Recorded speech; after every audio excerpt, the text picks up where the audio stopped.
tayo ngayon sa bakunahan. Gusto ko pong ipaalam sa inyo, no, kahapon, na-break na naman ang record ng Manila Health Department. Maraming salamat sa Manila Health Department, mga doktor at nurses, vaccinator, encoder, and staff, and volunteers, and barangays. No? Umabot po sa 27,642 ang nabakunahan linggo-linggo.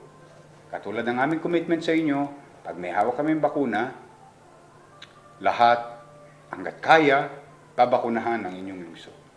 Yan po, all-time high yung ating COVID-19. Na-break na naman natin yung sarili nating record. Pero ito po sa bisa ng isang pulisiya ng inyong lungsod na aking iniisip na mabakunahan as many as possible, as soon as possible. Ito po yung mga nagtiyaga na pumila, nahirapan sa pila, ngunit nabakunahan. Masaya po ko dahil nakapagbibigay kami ng proteksyon sa inyo sa lalong madaling panahon. Yan po mga kababayan ay bunga ng open policy ng inyong lungsod. Ibig sabihin, pwede ang walk-in. Pwede ang kung sino yung gustong magpapakuna. No? Ayan po. Ngayon, mga kababayan, para naman po sa kahilingan ng ilan ng ating mga kababayan na, Yorme, baka naman pwede. Nahirapan kaming pumila eh. Ang tagal namin pumila. Minsan, madaling araw pa lamang po, nasa pila na kami. Totoo po yun, nakikita ko po yun. Talaga pong mahirap, yung first come, first serve. Pero doon ko lang mapagpapantay ang tao eh. Walang malakas, walang may mahina. At yung polisiya na yan ay hindi perpekto. Pero what matter most at the end of the day, ito po, 27,000. This matters. Bakit po? Our goal, by September, ma-reach natin yung 70% herd immunity. And the only way to do it, to achieve it, is the people and the government work hand in hand. Nagpaparaya ang tao, nag-uunawa ang tao, nagkakaunawaan ang tao, o nagpaparaya ang gobyerno, nagsasakripisyo ang gobyerno, katulad ng mga doktor namin at nurses namin at mga iba pang volunteers sa vaccination site. Kung saan, para mas ma-accommodate ko, mas marami sa inyo, hinabaan namin ang oras ng bakunahan. Kung kayo may sakripisyo bilang mamamayan, dahil sa mahabang pila at matagal na pagbakuna, ganun din po ang pamahalaan. Kanya-kanyang sakripisyo lamang. Ngunit what matter most at the end of the day is the goal. What is the goal? To vaccinate as many as possible. Now, but having said that, we tried to listen to you, to some, no? Yung mga nagre-request ng kung pwede ay scheduling system at walang walk-in. Ayan po yung dininig ko. Kanina po ay in-implement natin yung no walk-in policy at scheduling system. At hindi po ako nagtataka kung ano yung nangyari noong March 2 na ginawa na natin na no walk-in scheduling system, we failed. Because sa 1,000 tinext natin, 200 lang ang dumating noong March 2. Then we innovated. We allow walk-in. Tinetext yung mga taong dapat naka-schedule na based sa lumang registration nila. Kasi kung sino yung unang nag-register, sila yung mga unang matetext. At kung hindi sila dumating, at least meron tayong substitute. O what we call substitute, yung mga walk-in. Kasi po sa pag-handle ng bakuna, may mga bakuna pong 6 na piraso ang vaccination sa bawat isang bayan. May bakuna din naman po na 10 sa isang bayan. Ngayon, mga kababayan, just the same, for us to make you feel that we are listening to the minority. No? In-implement namin yung no walk-in scheduling system. Again, and sa awa po ng Diyos, natupad po yung pangarap ninyo ng iilan? Maluwag, maayos, malinis. Opo, malinis kung saan out of 28,000 na inaasahan namin darating o responsabling mamamayan na pupunta sa araw ng bakunahan na itinakda para sa kanya, kanina pong 4:20 ng hapon, out of 28,000 na na-text, na impormahan, lahat na po ng klaseng impormasyon, 4,402 lamang ang dumating as of 4:20 kanina. And let me be honest to you in your screen for purposes of transparency. No? Isabelo de los Reyes, 1,144 ang dumating. Emilio Jacinto, 1,000 ang inaasahan, ang na-text, 109 ang dumating. Vicente Lim, 1,079 ang dumating. President Osmeña, 1,192 dumating. Francisco Benitez, 1,525 ang dumating. Plaridel Elementary School, 1,055 ang dumating. Andres Bonifacio Elementary School, 1,093 ang dumating. Pedro Guevara, 1,215 ang dumating. Juan Sumulong, 1,024 ang dumating. General Malbar, 1,247 ang dumating. Ramon Magsaysay, 1,257 ang dumating. Graciano Lopez Haina, 1,070 ang dumating. Rafael Palma, 1,233 ang dumating. Justo Lucban, 1,064 ang dumating. Aurora Quezon, 1,100 ang dumating. Jacinto Zamora, 1,140 ang dumating. Santa Ana Elementary School, 1,233 ang dumating. Iris, 1,152 ang dumating. Lucky Chinatown Mall, na lagi nakaka 3,000 halos isang araw. 2,500 ang inaasahan, 277 ang dumating. Robinsons Manila, 2,500, 498 ang dumating. SM Manila, 2,500, 395 ang dumating. SM San Lazaro, 2,500, 300 ang dumating.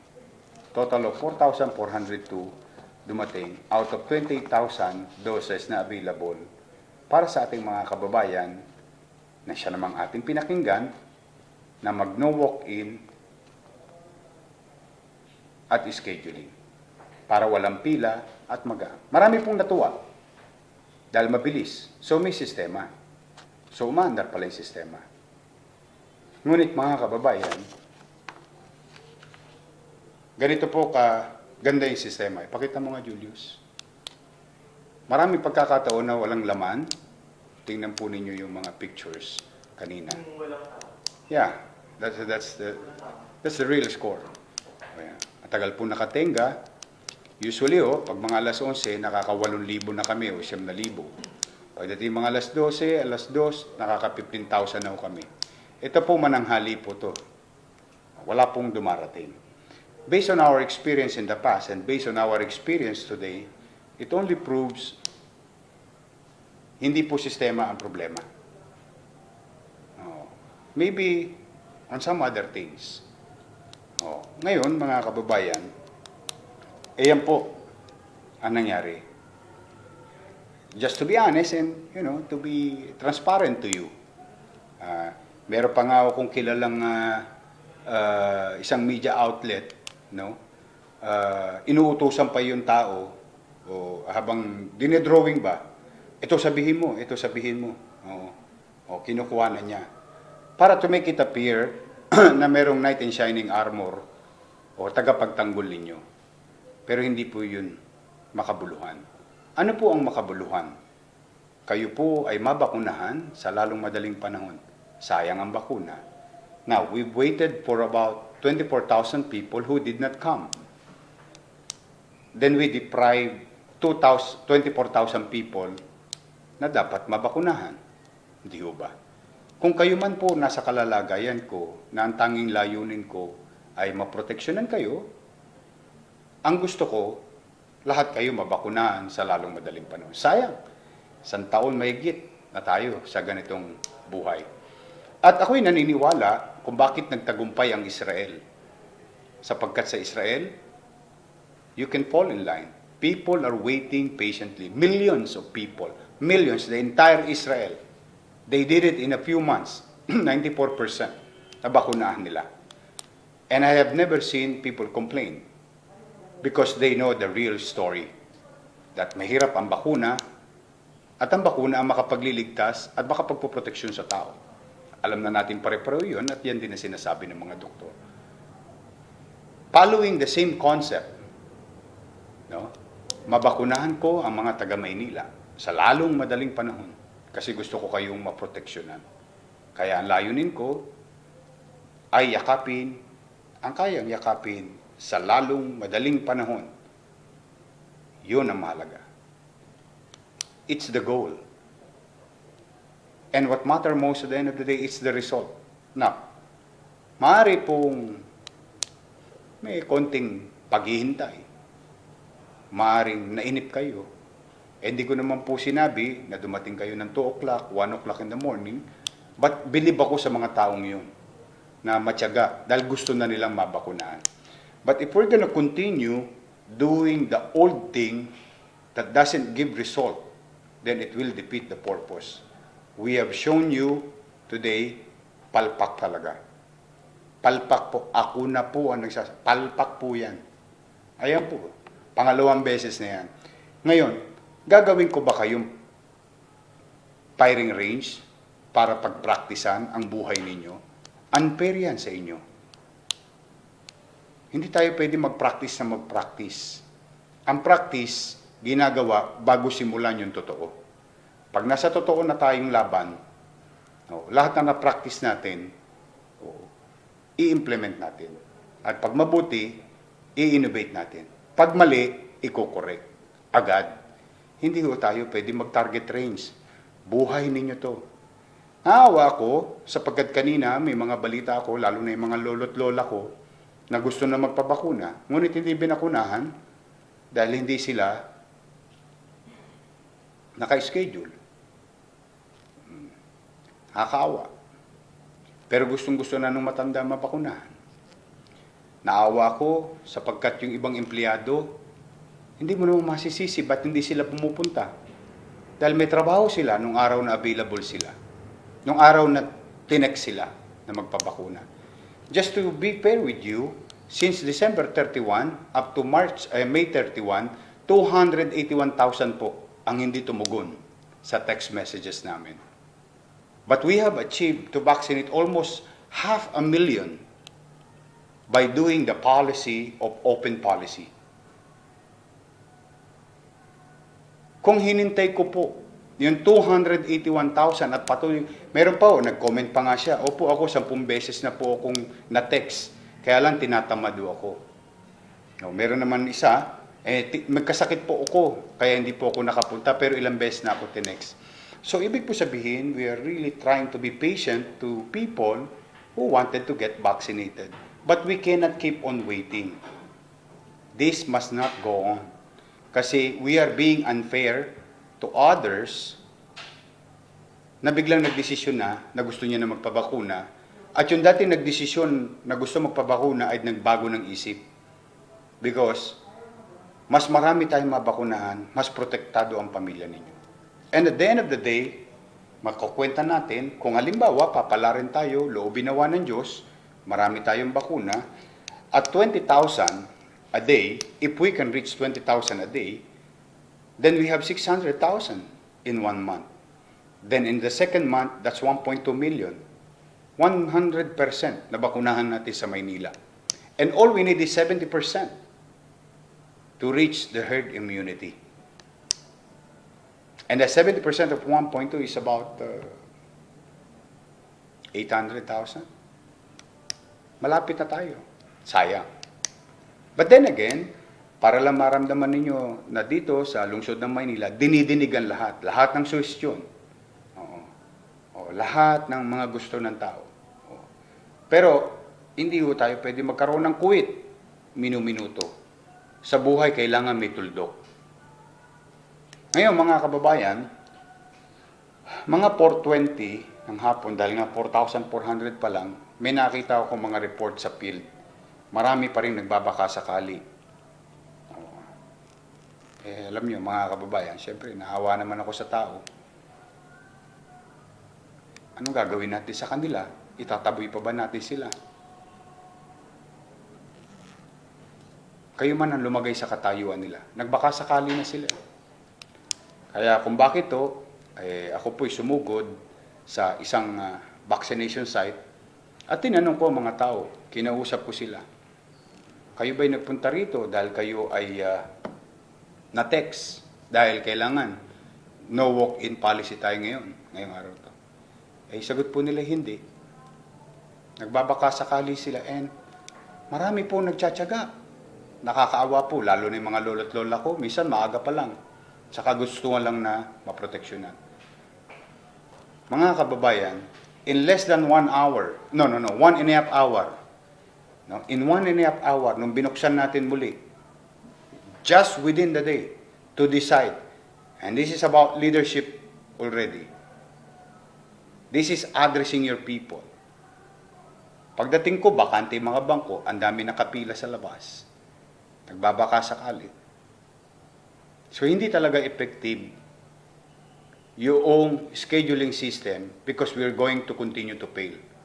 If we're going to reach 5,000 a day, that's 150,000 a month. Times 10 months, that's 1.5 million. So, next year pa tayo magkakaroon ng herd immunity. So, next year pa tayo magno-normalize.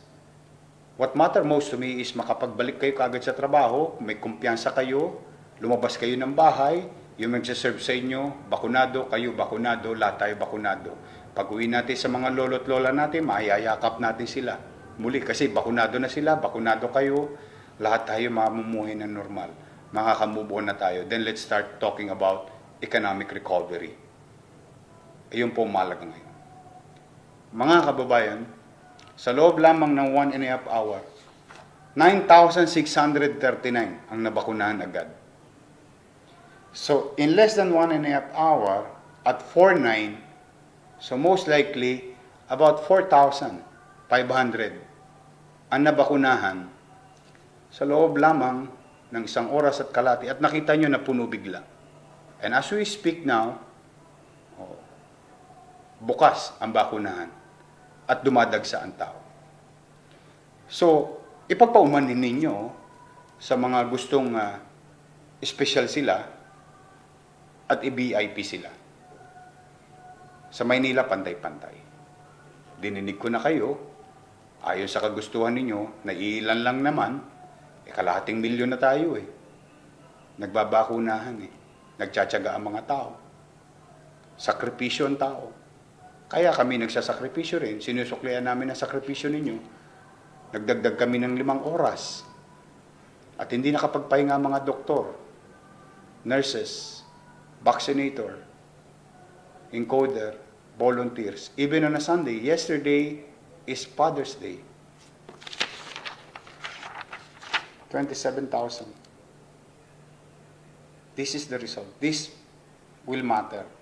At the end of the day, mga kababayan, mas maproteksyonan ko kayo, mas maproteksyonan ko ang lahat, mas madali tayo makakamove on. So I hope, mga kababayan, minsan, walang masamang makinig. Ako, ang layunin ko,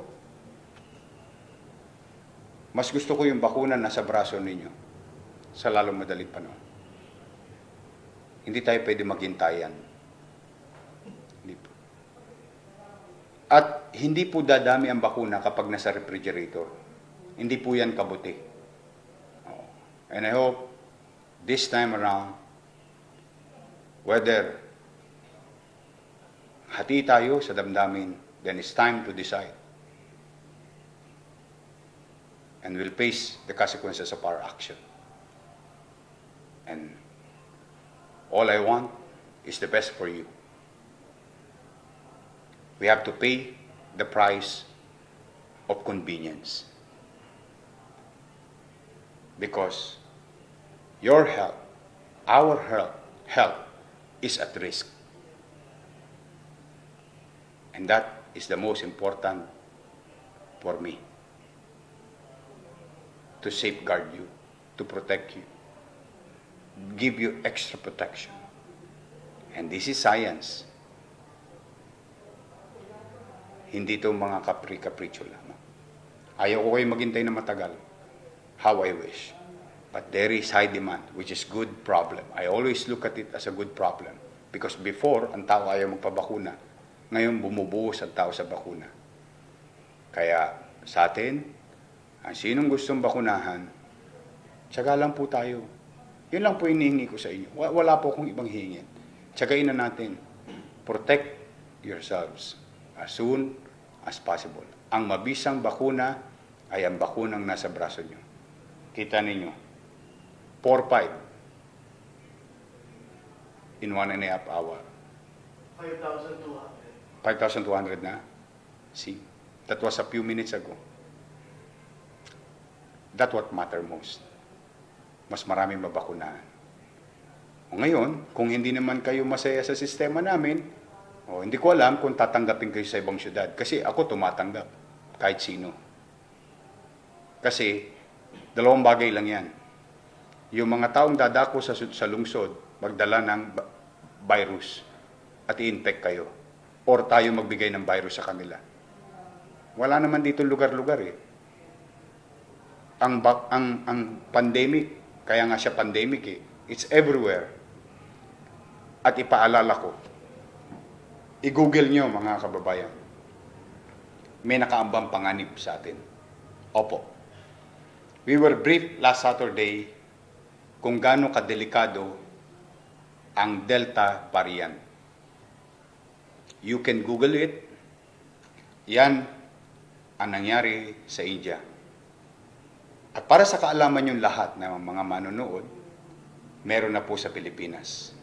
Based on data presented to us, may 13 na infect ng COVID-19 na ang COVID-19 na sa kanya ay Delta variant.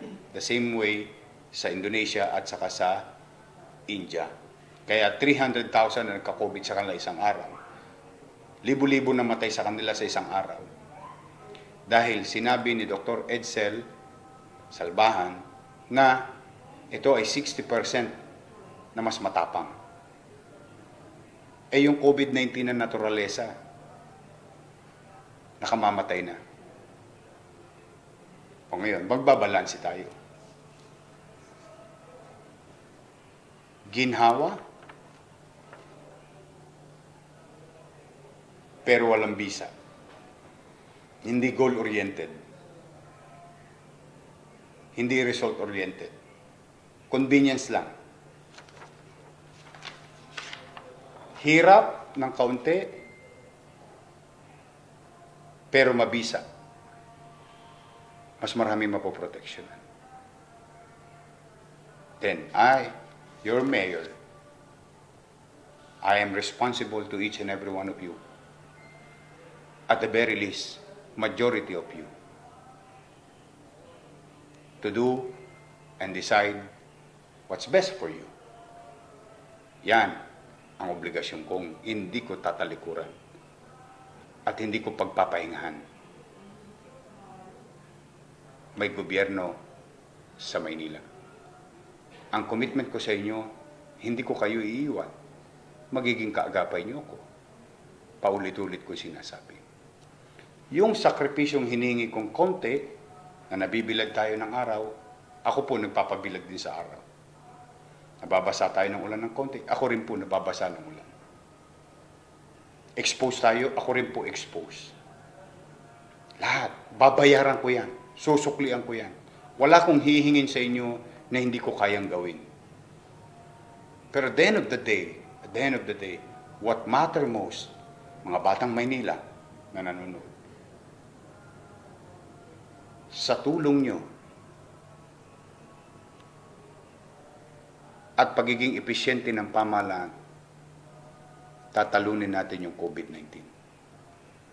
Huwag natin kalilimutan, hindi pagod ang nagpahirap sa atin. Hindi inip ang nagpahirap sa atin. hindi pagod at hirap ang nagpaiyak sa atin. COVID-19. Ulitin ko. COVID-19. Ang nagpaiyak, nagpahirap ng buhay natin. Huwag tayong malito. Huwag tayong mabulag sa ulap sa harapan ng mga mata natin. We have to see the clear picture. We have to set goals. We have to set direction. We have to see results. Yan ang nagmamatter. Kaya mga kababayan, balik tayo sa open policy. Pantay-pantay. Walang mahirap. Walang middle class. Walang mayaman. Sa Maynila, lahat kayo pantay-pantay. Walang espesyal. Mabakunahan ang mas marami sa lalong madaling panahon ay siyang mabisang pamamaraan. Ngayon, mga kababayan, ang hinihingi ko sakripisyo sa inyo, tiyagain na natin ito. Tiyaga. Wala pong perpektong solusyon. Ha? Wala pong perpekto. COVID-19 scheduling, palpak, hindi perpekto. Open policy, maaaring may palpak, maaaring may pagkukulang. Pero ito po resulta. Hindi pwedeng ikubli. It pays. Now, ang lahat ng bagay na convenience, ang lahat ng kaginawang tinamasa natin, hindi natin yung tinamasa nang hindi natin pinaghirapan. Wala pong nahuhulog na prutas lamang at babagsak sa ating bibig. Kailangan natin yan pagsikapan. Again, umasa kayo, may gobyerno sa lungsod ng Maynila. It will never be perfect. I will never be perfect. But what matters most to me, every day, we will be just. Makatwiran na pagdidesisyon. At nakikita ko kung naniniwala kayo sa akin.